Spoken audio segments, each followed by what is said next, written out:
جواب دے گا. اور اب اس کے مقابل میں جو شجرہ طیبہ کا وارث ہوگا اس کا ساتھ وہی جو دیں گے جن کی بنیادوں میں طہارت ہوگی, جن کی بنیادوں میں خباثت نہیں ہوگی. اب ماں باپ کے امپورٹنس اور اہمیت سمجھیے, یہی ہے جو نسلوں کو منتقل بنا سکتی ہے. نسلوں کو منتقل بنا سکتی ہے. ہم انتظار کر رہے ہیں کہ وہ آئیں گے تو ان کا ساتھ دیں گے. کب ساتھ دیں گے؟ جب ہماری نسلوں میں خباثت شامل نہ ہونے پائے. بہت بڑا جملہ کہہ رہا ہوں اللہ کرام.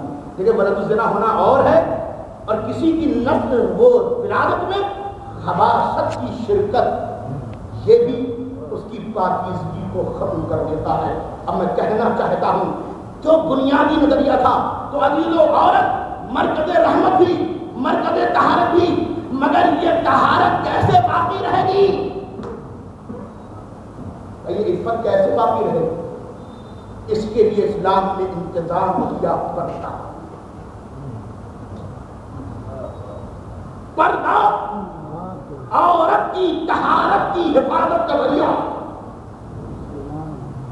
پردہ حیا اور عفت کے حفاظت کا ذریعہ ہے. جو بے پردہ ہوگی وہ طہارت کی منزل میں رہ نہیں سکتی, اور جو طہارت کی منزل میں رہ نہیں سکتی وہ آغوش رحمت بن نہیں سکتی. آج دنیا نے کیا کیا؟ پوری ہسٹری دنیا کو دیکھ لو. آج دنیا کی فوجیں کیوں ظلم کر رہی ہیں؟ کیوں ماں کی آغوش میں بچوں کو اٹھا کر کے گولی ماری جا رہی ہے؟ آپ ہسٹری پڑھیے ان سپر پاورز کی جنہوں نے کیا کیا. کون ان کی فوج میں آتا ہے؟ آپ ہسٹری پڑھیے, رشیا کی ہسٹری پڑھ لیجیے, امریکہ کی پڑھ لیجیے, برٹن کی پڑھ لیجیے. وہ کوئی رحم دل رہ ہی نہیں دیتے. جو ناجائز بچے ہوتے ہیں, ناجائز بچے ہوتے ہیں, وہ کہاں رکھے جاتے ہیں؟ آپ روزانہ اخبار میں پڑھتے ہیں کہ فلاں کوڑے کے ڈھیر میں کوئی بچہ پھینک کر کے بھاگ گئے. کون پھینک کے بھاگ رہا ہے؟ کون پھینک کر کے بھاگ رہا ہے؟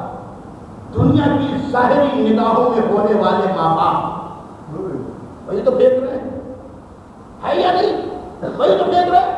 امریکہ, یورپ اور رشیا میں کیا کیا جاتا ہے ان بچوں کو؟ تو جب ماں باپ جو ہونے والے ناجائز ماں باپ ناجائز اولادوں کو پھینک رہے ہیں, پھینک کر کے چلی گئی, حکومت ان کو اٹھا دیتی ہے. اٹھانے کے بعد ان کی پرورش کرتی ہے. یہی بچے فوج میں رکھے جاتے ہیں. انہوں نے نہ ماں کی ممتا پائی, نہ بھائیوں کا پیار پایا. یہ انسانیت کو سمجھتے ہی نہیں.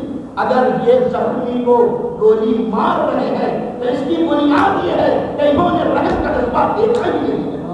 اور رحم کا جذبہ اس لیے نہیں دیکھا کہ جو آغوش جذبہ رحمت بن سکتی تھی اس نے سب سے پہلے جس دولت کو کھولا وہ کیا تھا؟ دولت طہارت.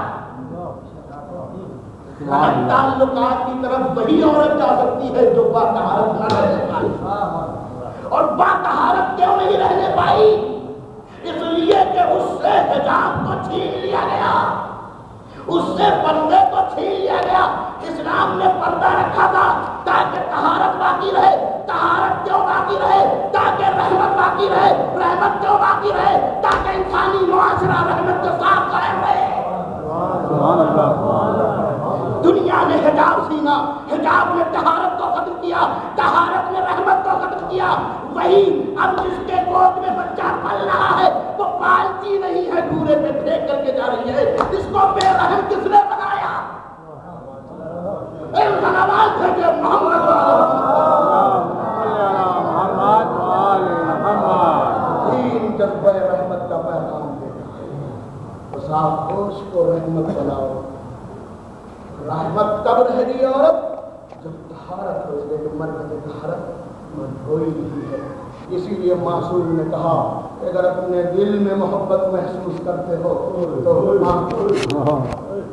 ماں کو دعا دو, باپ کو دعائیں دو, اور بس عزیزو کیونکہ بھی شاعر نے تذکرہ کیا کربلا صرف ماں کی تاریخ کا نام نہیں ہے یا نہیں؟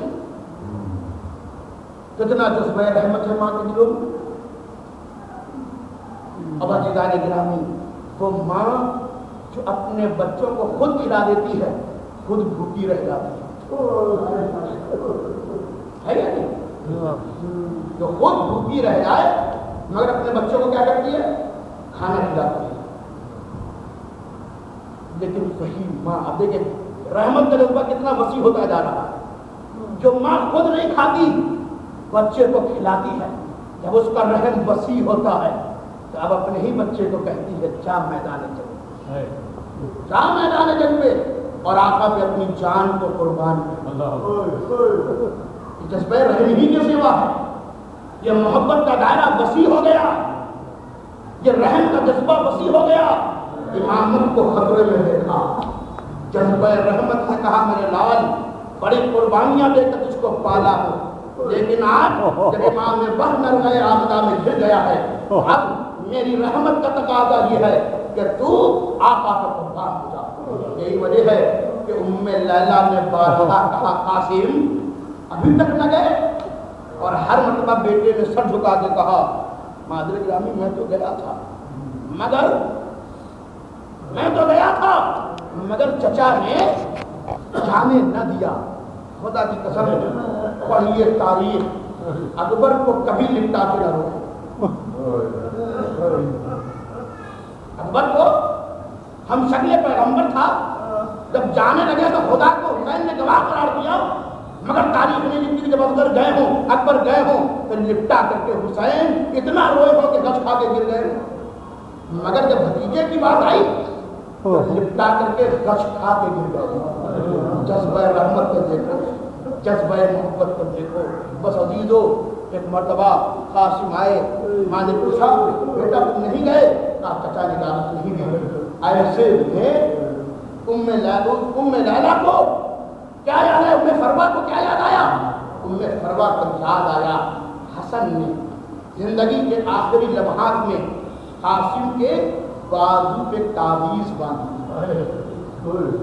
دنیا کا ہر باپ، ہر ماں اپنے بچے کو تعویذ اس لیے پہناتی ہے تاکہ وہ زندہ رہے. ہے یا نہیں؟ دنیا کی ہر ماں اور ہر باپ اپنے بچے کو اس لیے تعویذ باندھتی ہے تاکہ وہ زندہ رہے. مگر حسن نے بچے کو تعویذ باندھی زندہ رہنے کے لیے نہیں. اس لیے اس میں لکھا کیا تھا؟ یہی تو لکھا تھا میرے لال قاسم جب میرا حسین کربلا میں یکو تنہا ہوگا تو میں نہیں ہوں گا، لیکن تم رہو. ایسا کرنا کہ میری طرف سے میرے حسین پہ قربان ہو جانا. خدا کی قسم اگر یہ تعویذ نہ ہوتی تو دنیا یہی لکھ دیتی کہ یہ ماں کا کیریکٹر تھا جو قاسم میدان کربلا میں چلے گئے. مگر باپ کا کیریکٹر دنیا کے سامنے نہ آتا.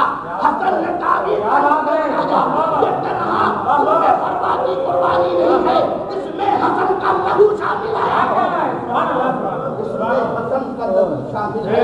میرے لال تم قربان ہو جانا میری طرف سے.